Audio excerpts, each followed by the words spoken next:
America ಮತ್ತು Iran ಮಧ್ಯೆ ಯುದ್ಧ ಸ್ಟಾರ್ಟ್ ಆಗಿ ಹತ್ತತ್ರ ಒಂದು ತಿಂಗಳಾಗ್ತಾ ಬಂದಿದೆ.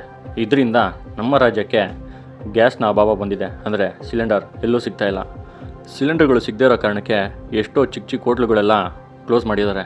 ಹಾಗೆ ದೊಡ್ಡ ದೊಡ್ಡ ಹೋಟ್ಲುಗಳಲ್ಲೂ ಮೆನುಗಳನ್ನ ಕಡಿಮೆ ಮಾಡಿದ್ದಾರೆ. ಹಾಗೆ ನಮ್ಮ ರಾಜ್ಯದ ಜನರು ಮನೆಗಳಲ್ಲಿ ಸಿಲಿಂಡರ್ ಇಲ್ಲ ಅಂತ ಬಾಯ್ ಪಡ್ಕೋತಾ ಇದ್ದಾರೆ.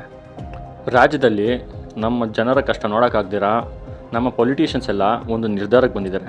ಆ ನಿರ್ಧಾರ ಕೇಳಿದ್ರೆ ನೀವೆಲ್ಲ ಶಾಕಾಗಿ ಹೋಗ್ತೀರಾ. ಎಷ್ಟೋ ಕಾಲ ಸಭೆ ನಡೆಸಿ 2 ಟಿಕೆಟ್ನ ಗಿಟ್ಟಿಸ್ಕೊಂಡ್ರು. ಆದರೆ ಅದು ಸಲ್ಲಲ್ಲ ಅಂತ ಮತ್ತೆ ಸಭೆ ನಡೆಸಿ ಈಗ 2 ಟಿಕೆಟ್ ಇದ್ದಿದ್ದನ್ನ 3 ಟಿಕೆಟ್ಗೆ ಫ್ರೀಸ್ ಮಾಡಿಸ್ಕೊಂಡಿದ್ದಾರೆ. ನಮ್ಮ ರಾಜ್ಯದಲ್ಲಿ ಎಷ್ಟೆಲ್ಲ ಸಮಸ್ಯೆ ಇದೆ. ಅದು ಬಿಟ್ಟು ಈ ಒಂದು ಟಿಕೆಟ್ಗೋಸ್ಕರ ಎಷ್ಟು ಬೇಗ ಸಭೆ ನಡೆಸಿ ಎಷ್ಟು ಬೇಗ ಮಾತಾಡಿ ಟಿಕೆಟ್ನ ಅವರು ಗಿಟ್ಟಿಸ್ಕೊಂಡಿದ್ದಾರೆ ಅಂತ ಯೋಚನೆ ಮಾಡಿ. ಅದೇ ಬೇರೆ ಸಮಸ್ಯೆಗಳಿಗೆ ಯಾಕೆ ಬೇಗ ನಿರ್ಧಾರ ತಗೊಳಲ್ಲ ಅಂತ ನನಗೆ ಗೊತ್ತಿಲ್ಲ. ನಿಮಗೆ ನನಗೆ ಗೊತ್ತಿದ್ರೆ ಕಮೆಂಟ್ ಮಾಡಿ.